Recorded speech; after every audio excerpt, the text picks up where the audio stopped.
तपाईँले कहिले ध्यान दिनुभएको छ नेपाली शैक्षिक संस्थाहरूले आफूलाई किन टप र्याङ्क भनेर प्रचार गर्छन्? अथवा नेपालमा जति पनि एडभर्टाइजमेन्टहरू देख्नुहुन्छ सबैमा 100% scholarship, limited seats, international standard जस्तो शब्दहरू प्रयोग गरिन्छ। हो, आज हामी कुरा गर्छौँ शैक्षिक संस्थाहरूले नेपालमा गर्ने मार्केटिङ स्ट्राटेजीका बारेमा। अझ विशेष गरी भन्नुपर्दा 4वटा बुँदाको सेरोफेरो भएर आज हामी छलफल गर्दैछौँ। बुँदा नम्बर 1, नेपालमा शैक्षिक संस्थाहरूले के कस्ता मार्केटिङ स्ट्राटेजी प्रयोग गर्छन्। दोस्रो, यी मार्केटिङ स्ट्राटेजीका फाइदा बेफाइदा अथवा कुन ठिक कुन बेठिक। तेस्रो, यी संस्थाहरूले मार्केटिङ स्ट्राटेजी प्रयोग गर्ने क्रममा व्यक्तिहरूको अथवा विद्यार्थीहरूको अथवा प्यारेन्ट्सहरूको साइकोलोजीलाई कसरी ट्रिगर गर्छन्। र चौथो, सबभन्दा महत्त्वपूर्ण, यी संस्थाहरूको निम्ति भोलिको दिनमा स्मार्ट मार्केटिङ के कति गर्दा अथवा के कस्तो गर्दा उपयोगी होला त। यदि तपाईँहरू विद्यार्थी, अभिभावक, एजुकेसनल मार्केटर र बिजनेस माइन्डेड व्यक्ति हुनुहुन्छ भने यो भिडियो तपाईँको लागि पक्का पनि उपयोगी हुनेछ।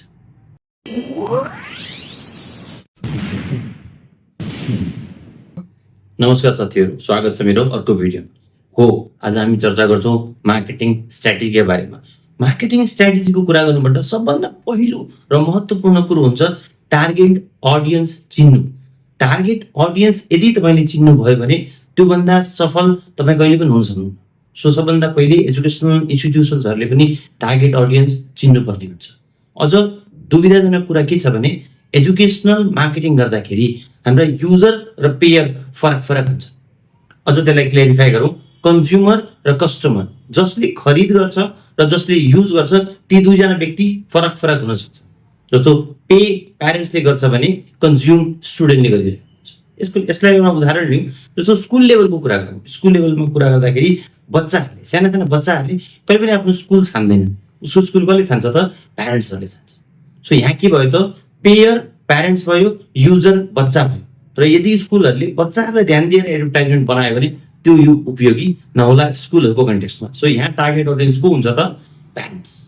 यसभन्दा अलिकति अगाडि जाउँ +2 लेभलमा। +2 लेभलमा प्यारेन्ट्सले एक्लै कलेज कहिले पनि छान्दैन। यहाँ विद्यार्थीको पनि 50% कन्ट्रिब्युसन हुन्छ। प्यारेन्ट्स र विद्यार्थी दुवैजना यहाँ टार्गेट अडियन्स हो। त्यसपछि अलिकति माथि जाउँ, ब्याचलर अथवा मास्टर्स लेभलमा। यहाँसम्म पुगुन्जेल विद्यार्थीहरू लगभग सेल्फ फन्डेड भइसकेका हुन्छ अथवा आफूले कमाउँदै पढ्दै गर्ने त्यो विचार आइसकेको हुन्छ र ती समय पनि त्यस्ता नै हुन्छ। सो यहाँ चाहिँ विद्यार्थी आफै पे गर्छ, आफै युज गर्छ। त्यसकारण टार्गेट अडियन्स स्टुडेन्ट मात्र। अब कुरा गरौँ सबभन्दा बढी चलन चल्तीमा रहेको नेपालमा विदेश जाने क्रम। विदेश जाने क्रममा एउटा विद्यार्थी, एउटा अभिभावक, एउटा एजेन्ट, एउटा कन्सल्टेन्सी, यी 3-4 जना मिलेर मात्रै एउटा सहमतिमा आउन सके भने त्यो विद्यार्थी उडेर विदेश जाने, नत्र ऊ जान पाउँदैन। त्यस कारण सबैजना टार्गेट अडियन्स।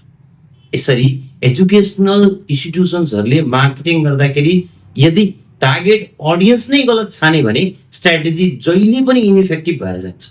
सो टार्गेट अडियन्समा को हो, कसरी टार्गेट अडियन्सलाई कन्भिन्स गर्ने भन्ने कुरो यदि स्ट्राटेजीभित्र परेन भने जहिले पनि स्ट्राटेजी इनइफेक्टिभ हुन्छ। एजुकेसन इन्स्टिट्युसनले कहिले पनि आफ्नो ब्रान्ड बनाउन सक्दैन। त्यो एजुकेसन इन्स्टिट्युसन कहिले पनि लङ टर्ममा प्रफिटमा जान सक्दैन अथवा चल्न पनि सक्दैन। अब हामी कुरा गरौँ common marketing strategies used by educational institutions in Nepal. त्यसमध्ये पहिलो हो ट्रेडिसनल मार्केटिङ। ट्रेडिसनल वर्डबाट नै क्लियर छ, परम्परागत रूपमा चलिआएका बजारीकरण गर्ने प्रक्रियाहरू अथवा एडभर्टाइजमेन्ट गर्ने प्रक्रियाहरू शैक्षिक संस्थाहरू। त्यसमध्ये पहिलो हो, यसका उदाहरणहरू हेरौँ। पहिलो हुन्छ न्युजपेपर। न्युजपेपरमा तपाईँहरूले देख्नुभयो होला एसएलसीको नतिजा आउन साथ अथवा एनएबीको नतिजा आउन साथ त्यसमा ठुला एडभर्टाइजमेन्टहरू दिन्छ कलेजेसहरूले, जसमा स्टुडेन्टलाई खिच्न सक्ने अथवा तान्न सक्ने केही न केही शब्दहरू प्रयोग गरिएका भेटिन्छ। दोस्रो हुन्छ होर्डिङ बोर्ड्सहरू। होर्डिङ बोर्ड्सहरू हामीले देख्छौँ थानकोट पारी जाँदा अथवा काठमाडौँभित्र आउँदा अथवा सिन्धुलीको बाटो जाँदा अथवा अरू कुनै ठाउँहरूमा हाइवेजहरूमा हामी ठुला होर्डिङ बोर्ड्सहरू देख्छौँ जहाँ स्कुलले आफ्नो कसैले नाम मात्रै लेखेका हुन्छ भने कसैले सर्टेन फिचर्सहरू पनि राखेर आफ्नो प्रचार गर्ने प्रयास गरिरहेका हुन्छन्। तेस्रो हो स्कुल भिजिट। स्कुल भिजिट भनेको स्कुल भिजिट गराउने। कुनै एउटा इन्स्टिट्युसनबाट बच्चाहरूलाई आफूले आफ्नो बसमा लगेर स्कुलभित्र स्कुलको प्रिमिसेसहरू मजाले डिफाइन गरेर त्यसपछि उसलाई एउटा सानो गिफ्ट अथवा खाजा खुवाएर पठाउने चलन पनि यो अलि पहिलोबाट नै चलिआएको। त्यसपछि चौथो हामी सबैले अनुभव गरेको कुराहरू हुन् एजुकेसनल फेयर्सहरू। काठमाडौँ, नेपालगञ्ज, बुटोल जस्ता ठुला ठुला सहरहरूमा सर्टेन कलेजहरूले जमघट गरेर आफ्नो आफ्नो स्टल राखेर विद्यार्थीलाई अनि प्यारेन्ट्सलाई त्यो फेयरसम्म बोलाएर त्यहाँ उसलाई ब्रोसरहरू दिने, प्रस्पेक्टसहरू दिने, सर्टेन लेभलबाट काउन्सिलिङ गर्ने कुराहरू पनि यी परम्परागत रूपमा चलिआएका एडभर्टाइजमेन्ट गर्ने तत्त्वहरू। सो यी सबै आफ्नो तरिकाबाट केहीका विशेषता छन्, केही राम्रो छ, केही नराम्रो छ। जस्तो यसको फाइदा अथवा यी एडभर्टाइजमेन्टहरू, यी ट्रेडिसनल मार्केटिङबाट हुने फाइदाहरू के हो त? जस्तो यो अलिक बढी, जस्तो ओल्डर अडियन्सहरू, ओल्डर प्यारेन्ट्सहरू, अलिक पुरानो परम्परागत ढड्डामा चलिआएका प्यारेन्ट्सहरूको लागि यस्ता फेयरहरू अलिक बढी उपयोगी हुन्छ भन्ने मानसिकतामा परिसकेको हुनाले उनीहरूको लागि अलिक बढी टार्गेटेड हुन्छ। दोस्रो, एउटा समुदायलाई नै टार्गेट गर्छ, जुन ठाउँमा हुन्छ, जुन वडामा हुन्छ अथवा जुन सिटीमा हुन्छ, त्यो सिटीभरि नै पुरै नोइज फैलिएर सबै कलेजका नामहरू आउने चान्सेसहरू बढी भएको हुनाले यो उपयोगी देखिएको छ। यसका बेफाइदा के हुन् त? बेफाइदाको क्रममा भन्नुपर्दा न्युज पेपरमा एडभर्टाइजमेन्ट दिँदाखेरि तपाईँको पैसा बढी लाग्ने, होर्डिङ बोर्ड्सहरू बनाउँदाखेरि पैसा बढी लाग्ने हो। एक शब्दमा भन्नुपर्दा बढी कस्टली हुन्छ, पैसा अलिक बढी खर्च गर्नुपर्ने देखिन्छ, चाहे त्यो फेयरमा होस्, चाहे होर्डिङ बोर्डमा होस्, चाहे न्युज पेपरहरूमा एड दिँदा होस्। दोस्रो, यसले स्पेसिफाइड टार्गेट गर्दैन। जस्तो कुनै होर्डिङ बोर्ड छ भने होर्डिङ बोर्डलाई एउटा पर्टिकुलर मैले चाहेको व्यक्तिले मात्रै हेर्दैन, यसलाई सबैले हेरिरहेका हुन्छन् भनेपछि एउटा पर्टिकुलर मासमा टार्गेट गरिरहेको हुँदैन। स्टुडेन्टलाई मात्रै अथवा प्यारेन्ट्सलाई मात्रै अथवा टिचर्सलाई मात्रै भनेर एकजनालाई मार्केट मात्रै टार्गेट हुँदैन, यो स्क्याटर्ड हुन्छ, यो छरिएको हुन्छ, टार्गेट एउटालाई गर्न मिल्दैन। र तेस्रो नराम्रो पक्ष हो यसको ROI, रिटर्न अन इन्भेस्टमेन्ट। हामीले जति पनि लगानी गरेका छौँ त्यो लगानी उठ्यो कि उठेन। जस्तो मानौ न, मैले एउटा कलेज खोलेको थिएँ, मैले एउटा होर्डिङ बोर्ड राखेको थिएँ थानकोटमा, एउटा स्टुडेन्ट आयो थानकोटबाट, तर त्यो स्टुडेन्टले थानकोटको त्यो होर्डिङ बोर्ड हेरेर आएको हो कि होइन मैले थाहा पाउन सक्दैन। त्यस कारण त्यो थानकोटमा गरेको होर्डिङ बोर्डको पैसा मेरो खेर गयो कि साँच्चै नै उपयोगी भयो त भन्ने कुरो क्यालकुलेसन गर्न अलिक बढी गाह्रो छ। त्यसकारण यी सबै कुराहरूले गर्दाखेरि ट्रेडिसनल मार्केटिङ कहिले राम्रो, कहिले नराम्रो, कहिले महँगो, कहिले सस्तो, केही बेफाइदाहरू यसका देखिन्छ। ट्रेडिसनल मार्केटिङ पछाडि अब कुरा गरौँ डिजिटल मार्केटिङको। आजको युगमा सबै विश्व नै डिजिटलाइज भइसकेको छ, नेपाल पनि त्यसबाट अछुतो रहन सकेको छैन। अझ पोस्ट कोभिडको कुरा गर्नुपर्ने हो भने धेरै ठाउँमा त डिजिटली यति धेरै एडभान्समेन्ट देखिएको छ। सो त्यस कारणले गर्दाखेरि मार्केटिङ स्ट्राटेजीहरू शैक्षिक संस्थाहरूले पनि डिजिटलाइज वेबाट गर्ने प्रयास गरिरहेको देख्न सक्छौँ। जस्तो इक्जाम्पल्सहरू लियौँ हामी, फेसबुक र इन्स्टाग्रामहरूमा एड्सहरू चलाउने अथवा फेसबुक र इन्स्टाग्राममा आफ्नो एडभर्टाइजमेन्ट्सहरू गर्ने, जुन चाहिँ अलिक बढी पपुलर हुन्छ। जस्तो फेसबुक इन्स्टाग्राममा तपाईँहरूले सुन्नुभएको छ कि सुन्नुभएको छैन, बुस्टिङ भन्ने वर्ड हुन्छ एउटा, जुन चाहिँ पैसा तिरेर सर्टेन एरियामा सर्टेन एजको पर्सनहरूलाई टार्गेट गर्नलाई अलिक बढी महत्त्वपूर्ण देखिन्छ। सो त्यो पनि शैक्षिक संस्थाले गरेको भेटिन्छ डिजिटल मार्केटिङ गर्ने क्रममा। दोस्रो हुन्छ युट्युब एड्सहरू। युट्युबमा हामीले आफ्नो भिडियोजहरू हेर्दाखेरि आफूलाई मन परेका भिडियोजहरू जब स्क्रोल गर्ने कोसिस गरिरहेको हुन्छौँ त्यो बेलामा एडभर्टाइजमेन्टहरू देख्छौँ। स्टार्टिङमै आउँछ कतिपय एडभर्टाइजमेन्ट भने, कतिपय एडभर्टाइजमेन्टहरू बिचमा आउँछ। त्यो पनि त्यहाँ पनि हामीले विभिन्न कलेजहरूका एडभर्टाइजमेन्टहरू देख्न सक्छौँ। त्यसलाई पनि हामी डिजिटल मार्केटिङ अन्तर्गत राख्न सक्यौँ। ठिक छ। अब त्यसपछि कुरा गरौँ युट्युब एड्स पछाडि गुगल सर्च एड्सको। गुगल सर्च एड्स भनेको जस्तो हामीले, म एउटा स्टुडेन्ट हो, +2 पास गरेँ, मलाई BBA पढ्न मन लाग्यो, मैले के गर्छु त गुगलमा गएर best college BBA in Kathmandu भनेर सर्च गर्छु। त्यहाँ सबभन्दा माथि जुन कलेज हुन्छ हामी त्यसलाई प्रायोरिटी दिन्छौँ। र तपाईँलाई थाहा नहुन सक्छ त्यो सबभन्दा माथि राख्ने पनि एउटा प्रक्रिया हो। त्यो मैले मेरो कलेजलाई सबभन्दा माथि राख्नको निम्ति सर्टेन पेमेन्टहरू गरेँ भने सकेसम्म मेरो कलेजलाई माथि राखिदिने प्रयास गरिन्छ गुगलद्वारा। सो यो पनि एउटा डिजिटल मार्केटिङ अन्तर्गतको वान अफ द टुल्स भन्न सक्छ। र चौथो सबभन्दा महत्त्वपूर्ण, सबभन्दा चलन चल्तीमा आएको टिकटकमा भिडियोजहरू हेर्न सक्छौँ हामी। कतिपय कलेजहरूले त आफ्नो कलेजभित्र नै पनि भिडियो बनाएको देख्न सक्छौँ, आफ्नो कलेजको प्रेमिसेसहरू देखाउँदै, फुटबल ग्राउन्ड्सहरू देखाउँदै, त्यहाँ भएका स्टुडेन्टहरूले अथवा कलेजले आफैले अथवा बाहिरबाट को इन्फ्लुएन्सर बोलाएर टिकटक भिडियोज बनाएर पनि डिजिटल मार्केटिङ गरेको देख्न सक्छौँ। अब कुरा गरौँ यसका फाइदा र बेफाइदा। टार्गेटेड अडियन्सहरू अलिक बढी क्लियर भयो हामीलाई, जसलाई जहाँ फ्याँक्न खोजेको हो त्यसलाई त्यहीँ गएर हिट गर्छ भने त्यो टार्गेट अडियन्सलाई छोयो भन्ने सन्दर्भमा चाहिँ डिजिटल मार्केटिङ अलिक बढी इफेक्टिभ हुन्छ ट्रेडिसनल मार्केटिङको कम्पेयरमा भनौँ न। दोस्रो, बजेट फ्रेन्डली, पैसा कम खर्च हुन्छ, अलिअलि खर्च त हुन्छ तर न्युज पेपरमा एड दिए जति, होर्डिङ बोर्डमा खर्च गरे जति चाहिँ खर्च नहोला। चौथो, रियल टाइम पर्फर्मेन्स ट्र्याकिङ, भनेको आज मैले एड हालेँ 15 मिनटपछि मेरो एडमा कति भ्युज आयो, कति कमेन्ट आयो, कति लाइक आयो भनेर हामीले रियल टाइम पर्फर्मेन्सहरू ट्र्याक गर्न सक्छौँ। मैले खर्च गरेका ती डिजिटल मार्केटिङमा खर्च गरेका कुराहरू रिटर्न आउनु सुरु भयो कि भएन भन्ने कुराहरू पनि क्लियरली देखिन्छ डिजिटल मार्केटिङमा। अब कुरा गरौँ यसका डिसएडभान्टेजको अथवा कन्सको। यसमा के हुन्छ त, एकदमै राम्रा स्किल्ड मेन पावरहरू सकिएन, मानौँ हामीले स्किल मेन पावर नराखेर काम चलाउ मान्छे राखेर बनाउन खोज्यो भने डिजिटल मार्केटिङ इफेक्टिभ हुँदैन। स्किल मेन पावरमा अलिक बढी खर्च गर्नुपर्ने हुन्छ, अलिक बढी ध्यान दिनुपर्ने देखिन्छ। दोस्रो के हुन्छ, can be seen as spam if overdone, भनेको यदि धेरैचोटि रिपिट भयो कुनै पनि कुरो भने मान्छेले यसलाई स्प्याम हो कि क्या हो, आएको आइगयो त, यो त फेक हो कि क्या हो भन्ने जस्तो हुन थाल्छ। किनभने इन्टरनेटहरूमा धेरै जसो कुराहरू फेक देखिरहेका हुन्छन्, उनीहरूले एआईले बनाएर ऱ्यान्डम भिडियोजहरू आइरहेको हुनाले हामीले पनि धेरै देखाउन थाल्यो भने चाहिँ त्यो फेक हुनसक्छ अथवा फेक भनेर उनीहरूले गेस गर्न सक्छ स्टुडेन्ट्सहरूले, प्यारेन्ट्सहरूले। त्यही कारण धेरै देखाउनुभन्दा पनि सेन्सिटिभ वेबाट राइट टाइममा राइट पर्सनलाई टार्गेट हुने गरी देखाइयो भने त्यो बढी उपयोगी हुन्छ। ट्रेडिसनल मार्केटिङ, डिजिटल मार्केटिङ पछि तेस्रो अर्को महत्त्वपूर्ण मार्केटिङ हो रेफरल अर एजेन्ट मार्केटिङ। तो एजेन्टद्वारा अथवा रेफरेन्सद्वारा गरिने मार्केटिङ, जस्तो टिचरको रेफरेन्स लिएर, स्टुडेन्टको रेफरेन्स लिएर, एजेन्ट्सहरूको रेफरेन्स लिएर स्टुडेन्टहरूलाई कलेजभित्र बोलाउनु अथवा कलेजहरूभित्र एडमिसन गराउनु एउटा भयो। दोस्रो हुन्छ, अझ बढी इन्ट्रेस्टिङ छ, यो चाहिँ कमिसनको खेल। नेपालमा धेरै जसो कलेजेसहरूमा कमिसनको खेल हुन्छ। एउटा स्टुडेन्ट ल्याए बापत तैँले यति पैसा पाउँछस् भनेर, अथवा स्टुडेन्टको फी 3 लाख रुपियाँ छ भने 10% तिमीले पाउँछौ, अथवा 1 लाख तिमीले पाउँछौ, अथवा 50,000 तिमीले, एउटा मोनिटरी भ्यालु छुट्याइएको हुन्छ एजेन्टहरूको लागि। अथवा जसले कन्सल्टेन्सिजहरूबाट काम गर्छ, कतिपय यस्ता व्यक्तिहरू तपाईँले बजारमा भेट्नुहुन्छ जसको काम नै स्टुडेन्ट्सहरू समातेर, कन्भिन्स गरेर, डराएर, धम्काएर, ठकाएर एउटा कलेजभित्र लगेर दिनु, जिम्मा लगाइदिनु, उसको त्यहाँ एडमिसन गराइदिनु र आफ्नो कमिसन लिएर आफ्नो घर आउनु। यो पनि स्पेसली अझ अब्रोड जाने स्टुडेन्टहरूको लागि अझ बढी चलन चल्तीमा भएको विषय हो यो रेफरल एजेन्ट मार्केटिङ, जहाँ कमिसनको खेल अझ बढी हुन्छ। पर स्टुडेन्ट 1 लाख दिन्छु, 2 लाख दिन्छु भनिरहेको हामी भेट्न सक्छौँ, देख्न सक्छौँ। कतिलाई थाहा छैन होला, कतिलाई थाहा भइदिए पनि उसले 1 लाख 2 लाख रुपियाँ दिन बाध्य छ। अब हामी कुरा गरौँ साइकोलोजिकल ट्याक्टिक्स जुन शैक्षिक संस्थाहरूले व्यक्तिहरूलाई, विद्यार्थीहरूलाई भनौँ अथवा प्यारेन्ट्सहरूलाई भनौँ, साइकोलोजिकली ट्रिगर गर्न खोज्छ मात्रै होइन, ट्रिगर गरेको प्रत्यक्ष भेट्न सक्छौँ हामी मार्केटिङ एडभर्टाइजमेन्टद्वारा।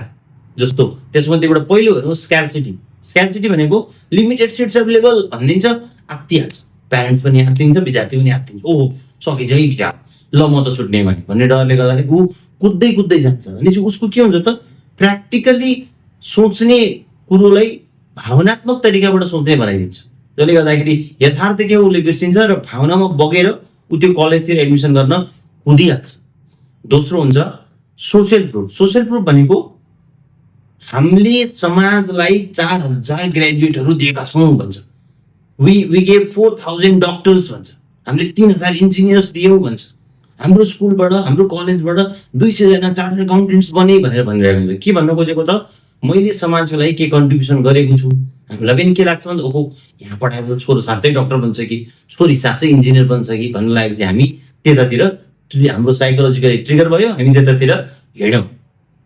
तेस्रो अथोरिटी बायस भनेको XYZ कलेज चाहिँ नेपालको नम्बर 1 हो, अथवा हामीलाई फलानु न्युज पेपरले नम्बर 1 घोषित गरेको छ भनेर म सबभन्दा बलियो छु, म कहाँ आउनुहोस्, म कहाँ आएपछि तपाईँहरूको छोराछोरीको भविष्य सुनिश्चित हुन्छ भनेर अथोरिटी बायसनेस पनि उसले इस्टाब्लिस गर्न खोजिरहेको हुन्छ धेरै शैक्षिक संस्थाहरूले। हामी त्यसमा पनि साइकोलोजिकली ट्रिगर हुन्छ। चौथो fear of missing out, FOMO भनेर भन्छौँ मैले। फोमो भनेको जस्तो स्कलरसिप चाहिँ असाढ 13 गतेभित्र मात्रै अथवा साउन 14 गतेभित्र स्कलरसिप सकिन्छ भने चाहिँ हामी 13 गते 12 गते जसरी पनि पुगिहाल्छौँ। के हो त, हामी फियर अफ मिसिङ आउट, अब सबैले पाए मै मात्रै वञ्चित हुने हो कि भनेर म पनि कुद्ने प्रयास गर्छु। पाँचौँ सबभन्दा इम्पोर्टेन्ट इन्सेन्टिभ ट्रिगर आजभोलि तपाईँहरूले हेर्नुभयो होला इन्सेन्टिभ ट्रिगर बढी छ। एडमिसन त जहाँ पनि गर्ने नै हो, जुन पनि कलेजमा गर्ने नै हो, तर कुनै कलेजले दुबईमा लगेर ओरिएन्टेसन गराउँछ, कुनै कलेजले इन्डियामा लगेर ओरिएन्टेसन गराउँछ भने कतिपय कलेजहरूले यही नेपालका बाहिर वरिपरि छरिएका रिसोर्टहरूमा लगेर ओरिएन्टेसन गराउँछ।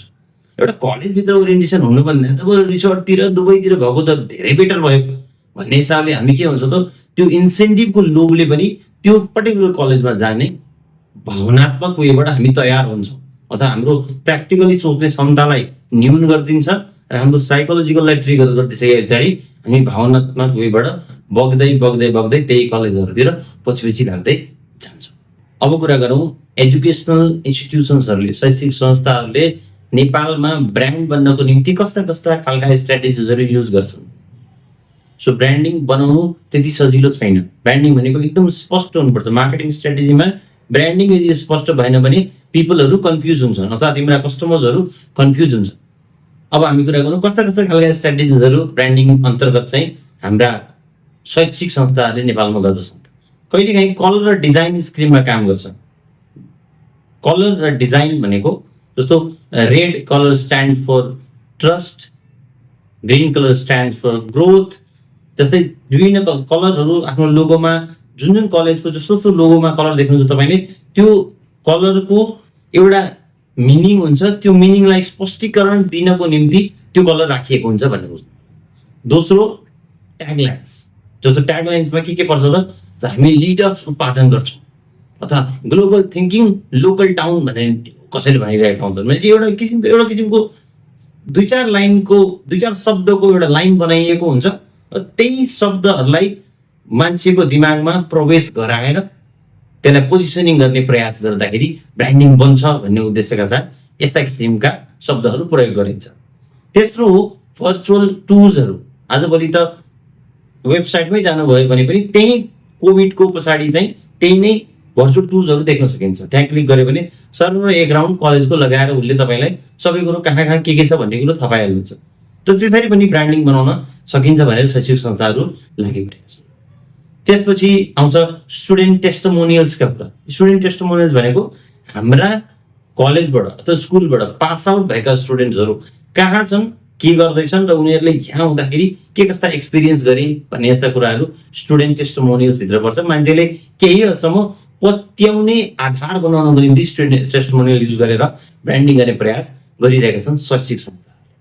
Last but not the least merchandise. Merchandise भनेको आजभोलि त हुडीजहरू चलेछ, टी सर्ट्सहरू बाँड्ने, स्टुडेन्ट्सहरू आएकाहरूलाई बाँड्ने, कपीहरू, कफी मगहरू, यी सबै मर्केन्डाइजहरूमा आफ्नो कलेजको नाम, लोगो, एड्रेसहरू राखेर यो ब्रान्ड बन्छ कि भन्ने उद्देश्यले अगाडि बढाइएको देखिएको छ। सो यी हुन् ब्रान्डिङ स्ट्राटेजिजहरू शैक्षिक संस्थाहरूले प्रयोग गर्ने। ब्रान्डिङ भनेको सर्फेस लेभल इम्प्रेसन मात्र होइन, यो इन्स्टिट्युसनको कमिटमेन्ट हो, सिम्बल हो। र यहाँ त धेरै जसो कुरै नबुझिकन भाइरल भइन्छ कि भन्ने उद्देश्यले जे पायो त्यही गरेर ब्रान्डिङ बनाउने प्रयास गरिरहेको देखिन्छ शैक्षिक संस्थाहरूले। अब कुरा गरौँ नेपाली एजुकेसनल इन्स्टिट्युसन्सहरूले अथवा शैक्षिक संस्थाहरूले नेपालमा गर्ने केही मिस्टेक्सहरू हामी प्रष्ट देख्न सक्छौँ। ती मिस्टेकहरूको बारेमा चर्चा गरौँ। पहिलो हुन्छ फेक ऱ्याङ्किङ। सबैजना 1 नम्बर हुन सक्दैन भन्ने कुरा हामीलाई पनि थाहा छ। सबैजना 1 देखि 5 भित्र पढ्न सक्दैन। मैले 50वटा कलेजको विज्ञापन हेरेको, सबैजना म 1 देखि 5 भित्र पढ्छु भने यो के भयो त फेक ऱ्याङ्किङ भयो। व्यक्तिहरू, मानिसहरू, स्टुडेन्टहरू, अभिभावकहरू यति पनि नपढी लेखेका र नबुझेका छैनन् कि तपाईँहरूले जे भन्नुहुन्छ त्यो बताइहाल्छ। त्यसले गर्दा यो फेक हो, यसले गलत प्रचार गर्दैछ भन्ने कुरो उसले आफै थाहा पाइहाल्छ कि। दोस्रो हो ओभर प्रमिसिङ। ओभर प्रमिसिङ भनेको जहिले पनि 100% प्लेसमेन्ट दिन्छु, 100% जब ग्यारेन्टी दिन्छु भनिरहेको हुन्छ, जबकि यथार्थमा हेर्ने भने नगर्ने पनि होइन, उसले गर्छ। 20 देखि 30% सम्म जब प्लेसमेन्ट गरेको भेटिन्छ भन्दैमा बरु 20 देखि 30% गर्छु भन्नु नि, 100% गर्छु भन्दैमा हामीले पत्याउँछ र हामीले पत्याउँदैन नि। हामीसँग पनि डेटा छ, हामीसँग पनि व्यक्तिहरू छन् जसलाई हामी सोध्छौँ, बुझ्छौँ। त्यसले गर्दाखेरि नेपाली जनता त्यति मूर्ख छैन तपाईँहरूले जे भने त्यो पत्याउने। सो 100% नभन्नुहोस्, बरु 30 देखि 40% भन्नुहोस्, त्यो सायद पत्यारिलो हुन्छ। तेस्रो हुन्छ कपी पेस्ट क्याम्पेनहरू। तपाईँहरूले कहिले पनि गुगलमा गएर हेर्नु होला, नेपालमा भएका क्याम्पेनहरू ट्याक्कै उताबाट कपी गरेर ल्याएका हुन्छन्। कहाँबाट? हाम्रो मित्र राष्ट्र भारतबाट। भारतको त्यही टेम्प्लेटलाई यहाँ ल्याएर खालि आफ्नो नाम र लोगो एडिट गरेर हालिदिन्छ।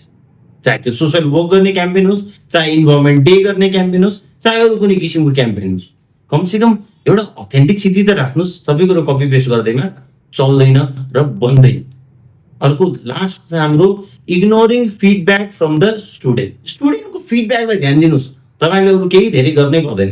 स्टुडेन्टको फिडब्याकलाई ध्यान नदिने, स्टुडेन्टले चाहेका मागेका कुराहरू नदिने, फेक प्रमिसेसहरू गर्ने, अनि आफूले चाहिँ ब्रान्ड हो, यो हो, त्यो हो भनेर बजारमा भन्दै हिँड्यो भने त्यो स्टुडेन्टले नै पछि गएर हाम्रो विरुद्धमा अथवा शैक्षिक संस्थाहरूको विरुद्धमा बोल्न थाल्छ र ब्रान्ड बन्नु त कहाँको लङ टर्ममा ती शैक्षिक संस्थाहरूलाई ठुलो घाटा हुन सक्छ। यो कुरा शैक्षिक संस्थाहरूले नबुझेको देखिन्छ र यी मिस्टेक्सहरू बारम्बार दोहोऱ्याएको हामी भेट्न सक्छौँ शैक्षिक संस्थाहरूले मार्केटिङ स्ट्राटेजी युज गर्दाखेरि।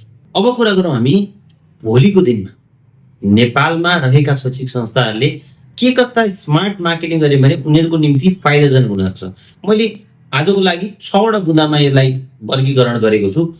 पहिलो बुँदा एकदम महत्त्वपूर्ण छ, authentic story telling. Authentic story telling भनेको जुन स्टुडेन्ट्सहरू हामी कहाँबाट पास आउट भइसकेका छन् अथवा पास आउट हुने क्रममा छन् तिनीहरूको अथेन्टिक स्टोरी ल्याउनुहोस्। हो दुई कुरा उसले नराम्रो भन्ला भने चार कुरा उसले राम्रो पनि त भन्छ नि त। मान्छेलाई पनि विश्वास गर्ने वातावरण हुन्छ। कुनै पनि एउटा स्टुडेन्टले सबै कुरो राम्रो भन्दैछ भने त यो पक्का उनी फेक हो भने त हामीले पनि बुझ्छ, नेपाली जनताले पनि बुझ्छ। त्यही कारण तपाईँले के गर्नुहोस् भन्दा उसलाई अथेन्टिक स्टोरी टेलिङ, उसलाई एउटा आफ्नो मनले भन्न दिनुहोस्। उसले सर्टेन कुरो राम्रो भन्ला, सर्टेन कुरो नराम्रो भन्ला। प्लेग्राउन्ड छैन रहेछ तर एजुकेसन राम्रो छ भन्ला, एजुकेसन ठिकै छ, आउट एक्टिभिटिजहरू राम्रो छ भन्ला। सो यसरी एउटा अथेन्टिक स्टोरी टेलिङ बजारमा आयो भने तपाईँको निम्ति लङ टर्ममा फाइदाजनक हुन सक्छ। दोस्रो कुरा गरौँ निच पोजिसनिङ। निच पोजिसनिङ भनेको सानो कुरालाई हामी टार्गेट गरौँ कि जस्तो म एउटा कलेज हो भने म सबै कुरोमा राम्रो छु भनेको मान्छेले पत्याउँदैन। जस्तो म भनौँ न म आइटीमा चाहिँ म सबभन्दा राम्रो छु भन्यो भने मान्छेको विश्वास गर्ने एउटा आधार बन्छ। म आइटीमा पनि राम्रो छु, म म्यानेजमेन्ट पनि राम्रो छु, म एचएम पनि राम्रो छु, म टिटी पनि राम्रो छु भन्यो भने यो मान्छेले पत्याउँदैन। त्यस कारण निच मार्केटिङ गर्नुहोस्। एउटा सानो सेक्टरलाई टार्गेट गरेर हिँड्नुहोस्। म म्यानेजमेन्टमा राम्रो छु, म साइन्समा राम्रो छु, म काठमाडौँको राम्रो आइटी कलेज हो, म राम्रो एचएम कलेज हो भन्नुहोस् न, मान्छेले पत्याउने एउटा आधार हुन्छ। सो यो भयो दोस्रो। तेस्रो हाम्रो डिजिटल ट्रान्सपेरेन्सी। डिजिटल ट्रान्सपेरेन्सी राख्नुहोस्। तपाईँले जति पनि डिजिटल मार्केटिङहरू गर्नुहुन्छ त्यो सबैको ट्रान्सपेरेन्ट भएर सबैलाई देखाइदिनुहोस्। हो मलाई आएको रिभ्युजहरू यस्ता छन्, मैले यतिवटा लाइक पाएँ, दुईवटा डिसलाइक पाएँ, मलाई आएका कमेन्टहरू यस्ता छन्। अथवा एउटा लाइभ सेसन नै गरिदिनु न, क्वेसन एन्सरको लाइभ सेसन गरिदिनुहोस्। एउटा कलेजले आफ्नो मासमा एउटा लाइभ सेसन गरिदिनुहोस् त, फ्याकल्टी मेम्बर पनि एट्र्याक्ट हुन्छ, स्टुडेन्ट पनि एट्र्याक्ट हुन्छ, प्यारेन्ट्स पनि एट्र्याक्ट हुन्छ। त्यो भयो भने तपाईँको अथेन्टिसिटी बढ्दै जान्छ, तपाईँलाई मान्छेले पत्याउने वातावरण बन्छ। तपाईँ जेन्युन कलेज हो भन्ने एउटा छाप पर्न जान्छ कलेज स्कुलका टिचर्स, स्टुडेन्ट, प्यारेन्ट्सहरू है। अब हामी चौथो कुरा गरौँ इङ्गेज एलुमिनी।